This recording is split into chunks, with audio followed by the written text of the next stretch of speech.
कि जब तक दुनिया में तारतम्य नहीं आएगा उस पूर्ण ब्रह्म परमात्मा की कोई पहचान नहीं कर पाएगा। राम जी कौन है? राम जी को भगवान नहीं मानते? हाँ, राम जी भगवान है। हाँ, तो भगवान किसे कहते हैं? भगवान वो है जो देवी भागवत में कहा गया है, ब्रह्मा इंद्रास विष्णु शुक्रादि के देवता काल से भक्ता सर्वे कालो ही सुखी। क्यों कि मैं ब्रह्मा, मैं विष्णु, मैं शंकर, मैं इंद्रास, सब काल के बस में है। लेकिन पांचवा वेद जो आप बोल रहे हो ना वो फर्जी है।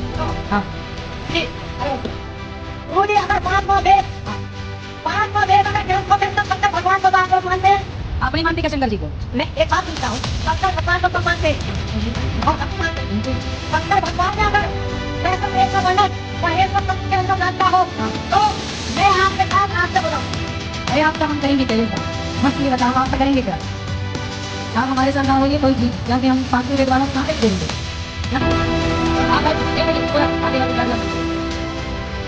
बोलो और क्या? हाँ, राम जी को मानते हो? आप तो बात कृष्ण जी को मानते हो? मानते हैं? रामपाल के चेला तो नहीं हो? नहीं। फिर ठीक है।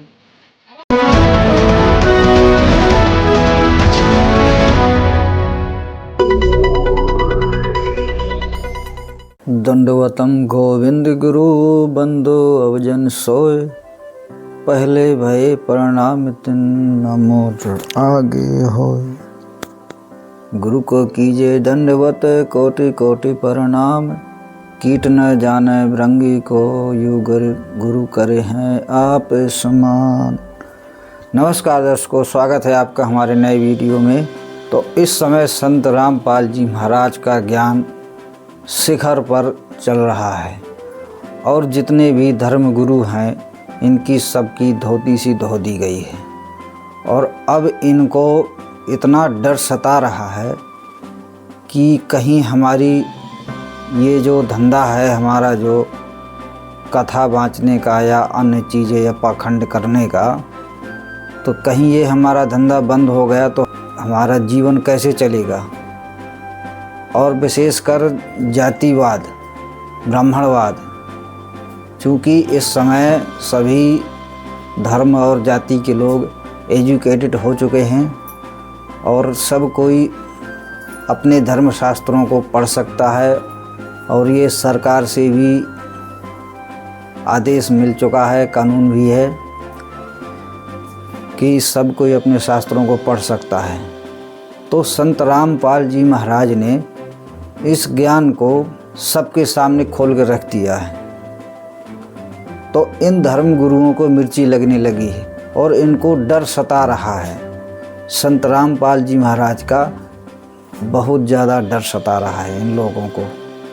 जैसे कि ये एक तथाकथित कथावाचक जिसको अनुरुद्धाचार्य जी कहते हैं, तो अब इस अनुरुद्धाचार्य जी को इतना डर सता रहा है संत रामपाल जी महाराज का कि इसके आश्रम में एक इसका ही शिष्य समझो या कोई भी हो, तो उसने इसको बताया, अनुरुद्धाचार्य जी को बताया, सूक्ष्म वेद के बारे में बताया और प्रमाण भी उसने दिया। शिव पुराण में कहीं का प्रमाण उसने बताया है, आप वीडियो में आगे ज़रूर सुनेंगे। तो ये अनुरुद्धाचार्य सुनकर बौखला गया और कहने लगा, तुम राम को मानते हो? वो बोला हाँ। कृष्ण को मानते हो? बोला हाँ। तो इसने कहा कि क्या तुम रामपाल के चेले हो? तो उसने कहा नहीं। इसको इतना डर लगने लगा है कि कहीं रामपाल जी का कोई चेला यदि आ गया तो मेरा ज्ञान फेल हो जाएगा, मेरे इस अज्ञान की पोल खुल जाएगी। तो जब उसने सूक्ष्म वेद के बारे में बताया कि सूक्ष्म वेद है, स्वसम वेद पांचवा वेद है, तो इसने उसको बाइकाट कर दिया। कहता है कोई सूक्ष्म वेद नहीं, कोई स्वसम वेद नहीं है, फर्जी है। जबकि संत रामपाल जी महाराज जी ने स्वसम वेद के बारे में स्पष्ट बताया है। अरे भाई, इस अज्ञानी को कौन समझाए जब इन चारों वेदों ने स्पष्ट कह दिया है कि नेति नेति, इतना ही नहीं है, हम पूर्ण नहीं हैं, तो पांचवा वेद क्यों नहीं हो सकता। और फिर ये क्या ज्ञान बता रहे, इनको एक वेद का भी ज्ञान नहीं, ये चारों वेद को लेकर घूमते हैं। और वेदों में, गीता में भी स्पष्ट लिखा हुआ है कि ये तीनों देवता नाशवान हैं और इनकी जन्म और मृत्यु होती है। लेकिन ये उन्हीं तीनों में उलझा के रखा है और तीन में से सिलेक्ट कर रखा है, एक को भगवान और दो को कहता है ये भगवान नहीं। ब्रह्मा और शिव ये भगवान नहीं, सिर्फ विष्णु ही भगवान है, यही नारायण है और यही तीनों रूप बनाकर सृष्टि करते हैं। मतलब इस तरह से उगा बाई बक रहा है और करोड़ों लोगों को फंसाए हुए, क्योंकि इसके इतने ज़्यादा फॉलोअर हैं कि इसकी हर बात को मानते हैं। शास्त्रों को कोई पढ़ना चाहता नहीं है।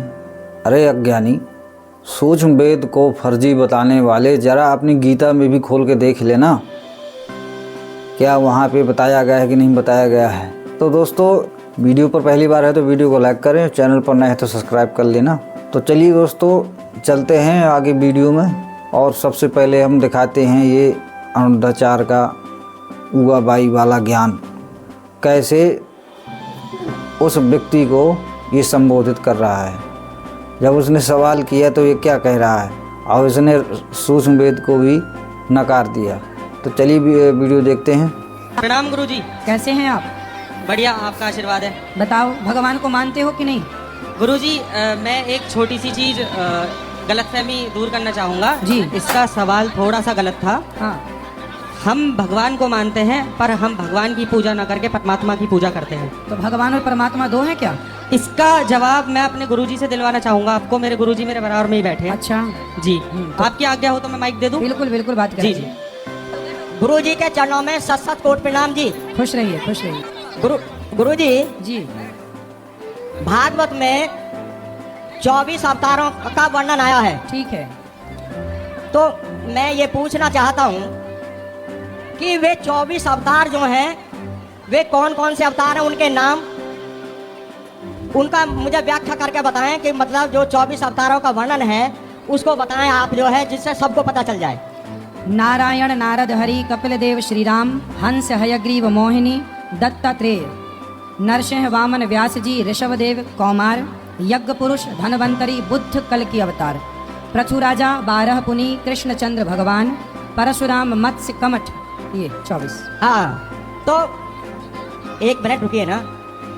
तो मैं जो है ये पूछना चाहता हूँ कि व्यास जी जो भागवत के अंदर विराजमान है अपनी शक्ति को लेकर के, जी, उनको त्रिकालदर्शी भगवान भी कहा जाता है। बिल्कुल, भगवान त्रिकालदर्शी होते हैं। हम भी मानते हैं इस बात को, लेकिन उन्होंने तो साफ कह दिया अवतारों वर्णन बहुत किए पर बुद्ध में रहा उलझाए। हैं? अवतारों वर्णन बहुत किए हाँ। पर बुद्ध में रहा उलझाए। हाँ। तो मैं ये पूछना चाहता हूँ कि व्यास जी जो है वो बुद्ध जी अवतार के विषय में कैसे उलझ गए? नहीं नहीं, कहाँ की लाइन बोल रहे हो? ये अपने मन की लाइन है, ये भागवत जी में नहीं लिखा है ऐसा। व्यास है अवतार, बैठ जा भैया। बोल। व्यास है अवतारों वर्णन बहुत किए। ये जो लाइन बोल रहे हैं ये भागवत जी की लाइन नहीं है। देखिए महाराज जी, व्यास जी की छाप है ना, काई में। व्यास है अवतारों वर्णन बहुत किए पर बुद्ध में रहा उलझाए। अरे ये लाइन जो बोल रहे हो ये कहाँ से बोल रहे हो? ये ना वेदों में है ना पुराणों में है, अपने मन से बोल रहे हो। ये जब आप हमारे विषय में पूछेंगे तब हम बताएंगे बुद्ध जी के विषय में। देखो, बुद्ध जी, भगवान बुद्ध का जो अवतार है वो भी अवतार है 24 अवतारों में। हाँ, 24 अवतारों में। हाँ हाँ। लेकिन जो आप लाइन बोल रहे हो ना वो प्रमाण नहीं है उस लाइन का। ऐसे तो हम भी कुछ भी बोल रहे हैं, कोई लाइन बोल रहे हैं। देखिए, व्यास जी का जिसके क्या जो आप बोल रहे हैं क्या वो तुलसी कृत रामायण की है, वाल्मीकि रामायण, कहाँ लिखा है जो आप बोल रहे हैं? वो जब बात होगी वो स्वयं वेद की बात है। स्वयं वेद के अंदर लिखा हुआ है स्वासम वेद। एक तो ये फर्जी वेद ले आए आप। कौन सा वेद है स्वासम वेद? हाँ, ये 4 वेद होते हैं, सामवेद, ऋग्वेद, यजुर्वेद, अथर्ववेद। स्वासम वेद नहीं होता। गुरुजी जी, आप नाराज ना हो प्लीज। ना प्रभु, मैं नाराज बिल्कुल नहीं हो रहा आप हूँ। लोग गुस्सा ला रहे हैं। ना ना, हम गुस्सा में नहीं आ रहे हैं। पांचवा वेद, हाँ, 5वां वेद 28वें कलयुग में। 28 ठीक है। 5वां वेद 28वें कलयुग में आएगा। आएगा? आएगा, अभी आया नहीं। नहीं आ गया। अब 28वां कलयुग अब से थोड़ी चल रहा है। हाँ, तो वेद ये आपने लिखा है 5वां वाला? नहीं है, किसने लिखा है? बैठो भैया, अरे बैठ जाओ ना। ए छोरा बैठ जा। एक मिनट। किसने लिखा है 5वां वेद? ये हाँ, ये किसी का कवि की कथा नहीं है। तो किसने लिखा है ये बताइए। देखिए, एक किवकर जिन जानो मन, श्री धनी जी लाए धाम ते वचन, जी, सो कहती हूँ प्रगट कर, जी, पर टालू आड़ा अंतर, जी, तेज तारतम ज्योत प्रकाश, करूँ अंधेरी सबका नाश। ये वेद है। पहले सुनिए। हाँ तो ये तारतम का, ठीक है। तारतम की बात जो 12 सुरती निकली है, 12वीं सुरती के अंदर ये बात कही गई है कि तारतमेना जानाति सचदानंदम लक्षणम, तारतमेना जानाति सचदानंदम लक्षणम, हाँ। कि जब तक दुनिया में तारतम नहीं आएगा उस पूर्ण ब्रह्म परमात्मा की कोई पहचान नहीं कर पाएगा। राम जी कौन है? राम जी को भगवान नहीं मानते? हाँ, राम जी भगवान हैं। हाँ, जो भगवान किसे कहते हैं? बताओ। भगवान वो हैं जो देवी भागवत में कहा गया है, ब्रह्मा इंद्रास विष्णु शुक्रादि किल देवता काल से वसका सर्वे कालो हिर दुर्तिक्रम, कि मैं ब्रह्मा, मैं विष्णु, मैं शंकर, कौन? मैं इंद्रास, कौन? सब काल के वश में है। कौन कह रहा है ये? ये देवी भागवत के अंदर हाँ। ये स्वयं जो वाणी उतरी है, उन्होंने कहा है तो ये बात देवी भागवत में देवी जी ने कहा कि शंकर जी ने कहा कि नारायण ने कहा? किसने कहा ये बात? देवी जी ने कहा। हाँ, तो देवी ठीक है, देवी भागवत सही है। हाँ, नहीं तो आप देवी भागवत के बारे में बात करो, बात सही है, लेकिन 5वां वेद जो आप बोल रहे हो ना वो फर्जी है। सुनो। हाँ गुरुजी प्लीज, अरे भाई सुनो। गुरुजी अगर 5वां वेद, हाँ, 5वां वेद अगर ग्रंथों के अंदर शंकर भगवान को तो आप लोग मानते हैं? आप नहीं मानते क्या शंकर जी को? मैं एक बात पूछ रहा हूँ, शंकर भगवान को सब मानते हैं? हाँ ठीक है, हम भी मानते हैं। और हम भी मानते हैं। बिल्कुल। शंकर भगवान ने अगर स्वयं वेद का वर्णन महेश्वर तंत्र के अंदर ना दिया हो, हाँ। तो मैं आपके साथ आज से हो जाऊंगा। अरे आपका हम करेंगे क्या ये बताओ? हाँ ये बताओ, हम आपका करेंगे क्या? आप हमारे साथ ना होइए तो ही ठीक है, क्योंकि हम 5वें वेद वालों को कहाँ लेके डोलेंगे? हाँ? सुन, आप बैठो। ए भैया छोरा, आगे आगे बैठ जाओ सब लोग। बोलो और क्या? हाँ चलो। राम जी को मानते हो? राम जी को मानते हैं। कृष्ण जी को मानते हो? मानते हैं। रामपाल के चेला तो नहीं हो? नहीं। फिर ठीक है। तो चलो, अभी आपने देखा अनुरुद्धाचार्य जी के विचार, तो उन्होंने चारों वेदों के अलावा 5वें वेद को उन्होंने रिजेक्ट कर रखा है और कहते हैं ये फर्जी है। और संत रामपाल जी महाराज क्या बताते हैं कि ऋग यजु साम अथर्वण बाँचे, ये चारों वेद चितभंगी रे असूक्ष्म वेद बाँचे साहेब का असो हंसा सत्संगी रे। जो सूक्ष्म वेद है उसमें परमात्मा पाने की सही बेया वर्षिप है, जिससे परमात्मा मिल सकता है। इन चारों वेदों में नहीं है।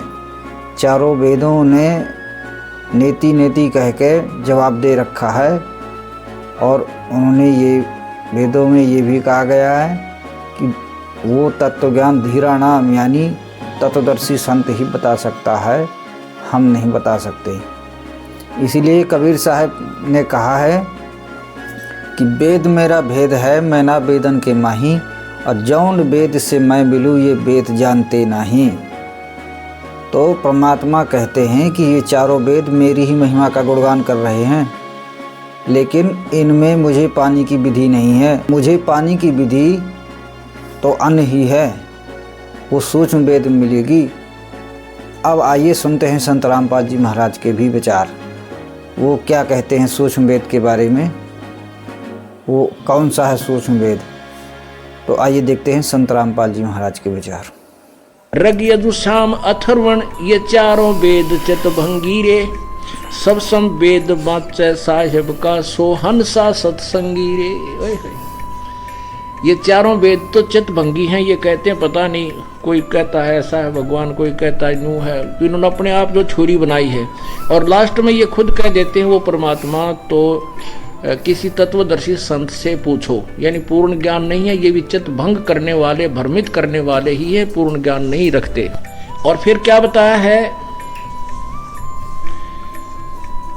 ऋग यजुर और साम अथर्वण ये चारों वेद चितभंगी रे, सब सुषम वेद बाँचे साहेब का सोहन सा सत्संगी रे। वो सच्चा सत्संगी माने वो तत्व ज्ञान का साथी है, सत्य का साथी है। उसने तत्व सत्य को पहचान लिया है, उसने सत्य को ग्रहण कर लिया है। हमने केवल 4 वेद ही जाने थे, ऋग्वेद, यजुर्वेद, सामवेद, अथर्ववेद। एक वेद और है जो सूक्ष्म वेद है, जो गॉड गिवन स्पिरिचुअल नॉलेज है, जिसको तत्व ज्ञान कहते हैं। वो complete in all respect, all in one है।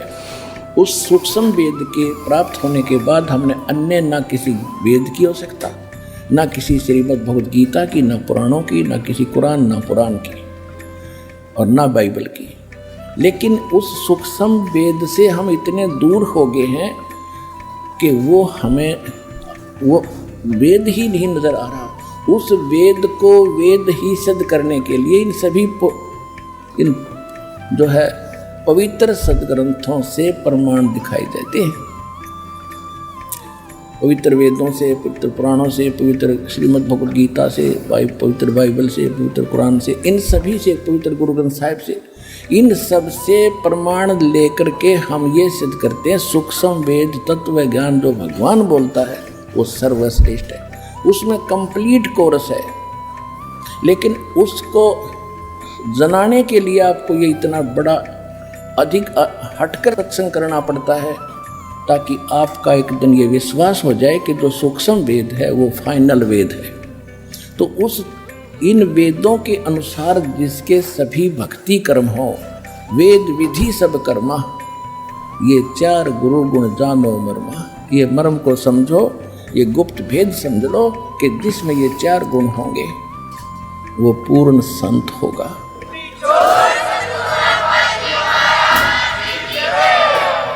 तो जो सूक्ष्म वेद है उसके अंदर कंप्लीट कोर्स है, वो कंप्लीट कोर्स दास, और वो सूक्ष्म वेद यानी तत्व ज्ञान गीता अध्याय नंबर 4 के श्लोक नंबर 32 में, गीता अध्याय नंबर 4 के श्लोक नंबर 34 में गीता ज्ञानदाता ब्रह्म खुद कह रहा है कि जो आध्यात्मिक जो धार्मिक यज्ञ हैं, यज्ञ माने धार्मिक अनुष्ठान, इनकी जानकारी ब्रह्मणे मुखे, ब्रह्मणे मुखे का अर्थ है भगवान स्वयं अपने मुख कमल से जो वाणी बोलता है उसमें विस्तार के साथ कह गए।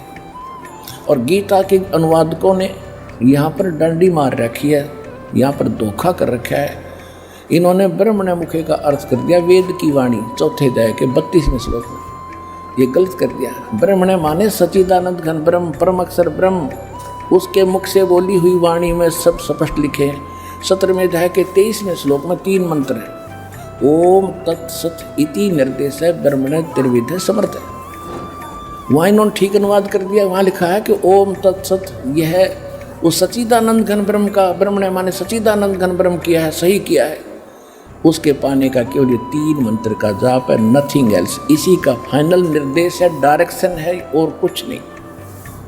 तो यहाँ इन्होंने चौथे अध्याय के 34वें श्लोक में गीता जी में इन्होंने गलत कर दिया, ब्रह्मणे का अर्थ कर दिया वेद की वाणी। मूर्ख कहेंगे। देखिए राजा का अर्थ कोई वेद कर सकता है, संविधान कर सकता है, ब्रह्म का अर्थ वेद नहीं हो सकता। ये मूर्खता कर रखी है। ब्रह्म तो एक राजा है, भगवान है, और वेद उसका संविधान है। राजा का कहीं अर्थ हो, राजा लिखा उसका वेद कोई संविधान अर्थ करके सेंटेंस और अनुवाद करता तो मूर्ख आदमी है। तो यहाँ लिखा है कि वो सच्चिदानंद घन ब्रह्म अपने मुख कमल से जो वाणी बोलता है वो कंप्लीट है, उसके वो तत्व ज्ञान है। उस ज्ञान को खुद कहता मैं नहीं जानता। किसी तत्वदर्शी संत से जाकर पूछो, उनको दंडोत प्रणाम करने से, कपट छोड़कर निष्कपट भाव से प्रसन्न करने से वो तत्वदर्शी संत तुझे उस तत्व ज्ञान का उपदेश करेंगे। तो इस विश्व के अंदर पुण्यात्माओं ये तत्वदर्शी संत इस दास के अतिरिक्त इस विश्व में नहीं है। तो आपने देखा संत रामपाल जी महाराज के विचार, जो कि उन्होंने स्पष्ट कर दिया कि सूक्ष्म वेद क्या है, और बिना सूक्ष्म वेद के अध्ययन से हमारी मुक्ति नहीं हो सकती। उन्होंने ये भी बताया है कि सूक्ष्म वेद एक ऐसा वेद है जिसमें परमात्मा पाने की पूर्ण विधि है। सूक्ष्म वेद के अलावा हमें किसी ग्रंथ की ज़रूरत नहीं है, लेकिन अज्ञानियों की पोल खोलने के लिए और ये भ्रमणा मिटाने के लिए इन सभी 4 वेदों, गीता और पुराणों का या अन्य धर्म ग्रंथों का सहारा लेना पड़ता है, ताकि कोई ये ना कह सके कि ये लोग झूठ बोल रहे। तो इनमें प्रमाण दिखाना जरूरी होता है। तो इसलिए संत रामपाल जी महाराज ने इन 4 वेदों, गीता और पुराण को भी साथ लिया है। यदि गीता और वेदों में परमात्मा पाने की पूर्ण विधि होती तो गीता अध्याय 4 के श्लोक 34 में गीता बोलने वाला भगवान ये नहीं कहता उस तत्व ज्ञान को जानने के लिए तू किसी तत्वदर्शी संत की शरण में जा। जब वहाँ भी बता दिया गया है कि तत्वदर्शी संत ही उस परमात्मा के पाने की विधि बताएंगे, तो हम इन वेदों को और गीता को लेकर कहाँ से मोक्ष प्राप्त कर पाएंगे। और हम इन्हीं के सहारे बैठे हैं, ब्रह्मा विष्णु शिव इनके सहारे बैठे हैं। क्या ये हमें मोक्ष दे सकते हैं? ये खुद मोक्ष नहीं पा सकते तो ये हमें क्या मोक्ष देंगे? ये खुद अजर अमर नहीं है, खुद इनके जन्म और मृत्यु होते हैं। जो देवी भागवत पुराण के 3 स्कंद में विष्णु जी स्पष्ट कह रहे हैं कि मैं ब्रह्मा और शंकर तीनों नाशवान हैं और हमारे जन्म और मृत्यु होते हैं। तो ये जन्म मृत्यु में है, ये खुद अविनाशी नहीं, तो ये हमको मोक्ष कैसे दे सकते हैं? और ये अनिरुद्धाचार्य इन्हीं के सहारे बैठा हुआ है और करोड़ों लोगों को फंसा रखा है, तो ये भी मोक्ष नहीं पाएगा और इसके साथ जो फंसे हुए हैं वो भी पार नहीं हो सकते। पर एक चीज़ हो सकता है कि जितनी इनकी उपलब्धि है, जैसे विष्णु जी की भक्ति करते हैं तो ये इनको स्वर्ग प्राप्त हो जाएगा। जो गीता अध्याय 8 श्लोक 16 में बताया गया है कि ब्रह्मलोक पर्यंत सभी लोग पुनरावृत्ति में हैं, यानी आवागमन में हैं, पार नहीं हो सकते।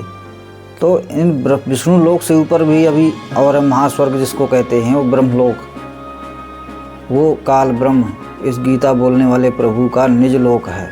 तो वहाँ गए हुए प्राणी भी लौट कर आते हैं। तो जब ये ब्रह्म साधना करने वाले पार नहीं हो सकते तो ये श्री कृष्ण की भक्ति करने वाले कैसे पार हो सकते हैं?